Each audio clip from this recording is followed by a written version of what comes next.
छोट चैनल पर मैं राजेंद्र साहिल बुकेट आप लोगों का स्वागत करता हूं। साथियों, 12 अप्रैल को जो दिल्ली हाई कोर्ट में महत्वपूर्ण क्रेडिट कोऑपरेटिव सोसाइटियों का प्रकरण सीआरसी के विरुद्ध, यूनियन ऑफ इंडिया के विरुद्ध चल रहा था, उस प्रकरण को विड्रॉल लेने के बाद वापस खत्म कर दिया गया है, डिस्पोज कर दिया गया है। आखिर साथियों अब क्या होगा? अब सहारा के पास कोई भी रास्ता नजर नहीं आ रहा है। तो इन सब प्रकरणों में विगत 2010 से ही चलें तो उधर कुछ समय तक के लिए पेमेंट वगैरह हो रहा था, लेकिन लगभग 3-4 साल से बहुत ही विकराल स्थिति हो गई थी, जिसमें कुछ लोगों का भुगतान हो रहा था, कुछ लोगों का नहीं हो रहा था। एजेंटों को ये बोला गया था कि आप लोग कलेक्शन लाएं और भुगतान कराएं, अपने पार्टी का भुगतान कराएं, जिसमें से बैलेट व्यवस्था चालू की गई थी, जिसमें से जैसे आप 100 रुपया लाते थे तो 75 रुपया का भुगतान करा सकते थे। तो इस तरह से एजेंटों के ऊपर छोड़ा गया था, यानी कि इनकी जो विकराल स्थिति बनी, इसकी आखिर जिम्मेदार कौन है? सहारा प्रबंधन की लापरवाही के बदौलत देश की दूसरी सबसे बड़ी साम्राज्य शाही संस्था, जो लगभग लाखों लोगों को रोजगार दिया, लाखों लोगों के जीवन स्तर को ऊपर उठाने का प्रयास किया, आज समापन की ओर जाती हुई प्रतीत हो रही है। साथियों, अगर हम मान भी लें कि सहारा इंडिया बच जाती है, फिर भी जो ये चारों सोसाइटियां हैं सहारा इंडिया की, इन सोसाइटियों का व्यवसाय करना अब बिल्कुल ही बंद हो जाएगा। इन चारों सोसाइटियों को परिसमापन यानी लिक्विडेटर की नियुक्ति अनिवार्यतः दिखाई दे रही है, क्योंकि अब कोई विकल्प सहारा प्रबंधन के पास नहीं बचा है। विकल्प था सहारा प्रबंधन के पास। सहारा प्रबंधन को अपने बातों पर अडिग रहना चाहिए था माननीय दिल्ली हाई कोर्ट में, और माननीय दिल्ली हाई कोर्ट में ये दलील रखनी चाहिए थी सहारा प्रबंधन को। सहारा प्रबंधन दलील रखा या नहीं रखा, अभी चूंकि जजमेंट डाउनलोड नहीं हुआ है, लेकिन आज का करंट स्टेटस ये है कि प्रकरण डिस्पोज दिखा रहा है और 10/4 का एक आर्डर उसमें अपलोड है, जिसमें बताया गया है कि आईए नंबर लिखा है, उस नंबर को 12/4/23 को सुना जाए, लिस्ट किया जाए, और उसी पर सुनवाई हुआ।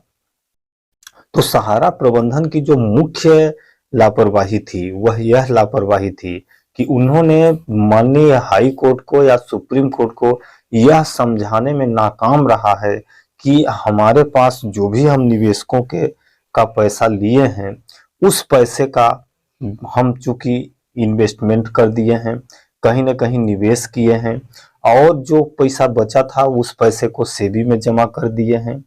अभी वर्तमान स्थिति में हमारे ऊपर एनआई भी लगा दिया गया है, जिसके बदौलत हम भुगतान करने में अक्षम हैं, भुगतान नहीं कर पा रहे हैं। हम अपने एम्प्लॉइयों का कमीशन नहीं दे पा रहे हैं, एजेंटों का कमीशन नहीं दे पा रहे हैं, और एम्प्लॉइयों का वेतन नहीं दे पा रहे हैं। इस तरह का तर्क रखना चाहिए था, क्योंकि कोई भी संस्था, कोई भी कंपनी अगर वो लोगों से जमा लेती है, निवेश लेती है, और उस निवेश को अगर कहीं ना कहीं इन्वेस्टमेंट नहीं करती है, तो निश्चित रूप से जो वादा की है निवेशकर्ताओं से, उन वादों पर खरा नहीं उतर सकती।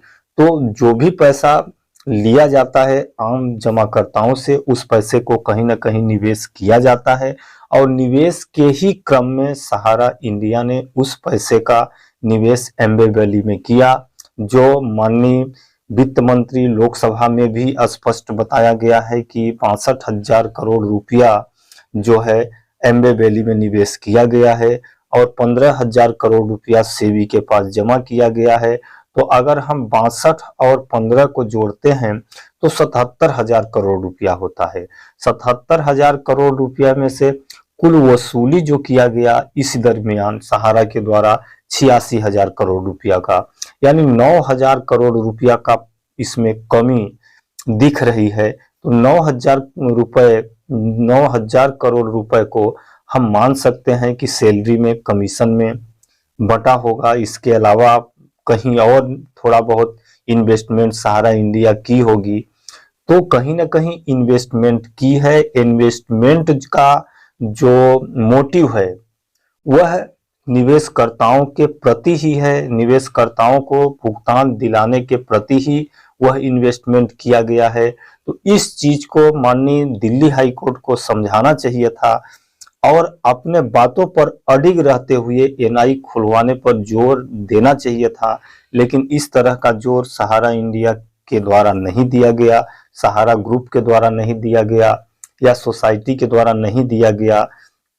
और मात्र एक बात पर माननीय न्यायालय बोली कि अगर आप अपना आवेदन विड्रॉ नहीं करते हैं तो हम भारी कास्ट के साथ आपके आवेदन को खत्म कर देंगे, डिस्पोज कर देंगे। तो कास्ट से बचने के लिए आवेदन को विड्रॉ किया गया।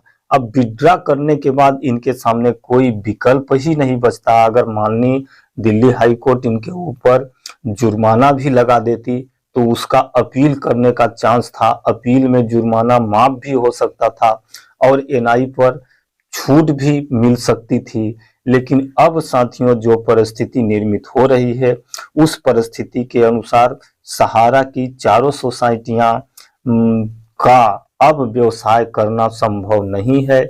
इसलिए अब आप लोगों से मेरा निवेदन है कि अब आप लोग सहारा के किसी अधिकारी या कर्मचारी या एजेंट के बरगलावे में मत आइए, क्योंकि 18, 19, 20 को माननीय सुप्रीम कोर्ट में सुनवाई है। लेकिन 18, 19, 20 को जो सुनवाई है वो कोऑपरेटिव सोसाइटियों से संबंधित नहीं है। वह सुनवाई सिर्फ इस बात का है कि जो माननीय सर्वोच्च न्यायालय ऑर्डर किया है उतना पैसा सहारा इंडिया को सेबी को देना था, तो सेबी को नहीं दिया, जिससे यही प्रकरण चल रहा है कि माने ये प्रकरण, ये जो ऑर्डर हुआ था 25 हजार करोड़ रुपया देने के लिए, उसमें से 15,000 करोड़ ही दिया है। तो और पैसा सहारा को देना पड़ेगा। ये ऑर्डर संभवतः दिख रहा है कि यही ऑर्डर होगा, ताकि जो भुगतान है, भुगतान सहारा के जो इन्वेस्टर हैं, जो जैसे सहारा सोसाइटियों के, उनका भुगतान हो सके। और भुगतान चूंकि 86,000 करोड़ का करना है तो 24 या 25,000 करोड़ जो सेबी के पास है तो उससे तो भुगतान होगा नहीं। तो अब निश्चित है कि भुगतान सरकार के द्वारा ही होना है, सरकार ही भुगतान करेगी।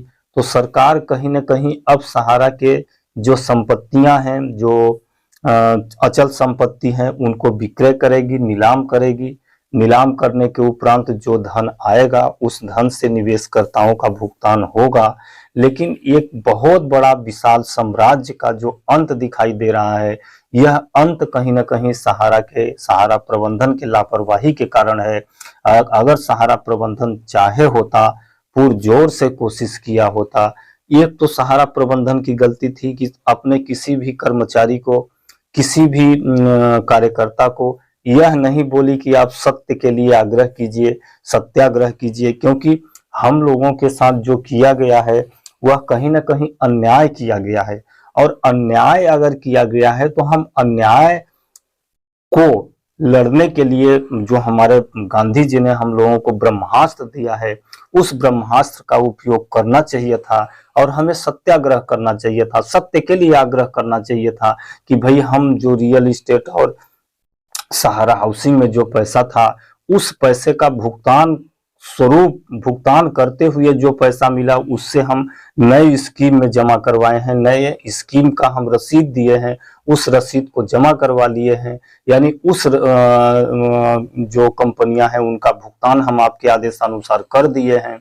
तो आप ये, जैसे हम लोग उसका प्रमाण भी सहारा ग्रुप के द्वारा भेजा गया था, उसका निगरानी कर लीजिए। लेकिन चूंकि सेबी इस बात पर अटल थी कि कोई क्लेम करने वाला नहीं है, यानी कि यह पैसा ब्लैक मनी है, और ब्लैक मनी मानते हुए सरकार उसको अपने ब्लैक मनी के रूप में जब्त करने की कोशिश में थी कि इस पैसे को जब्त कर लें।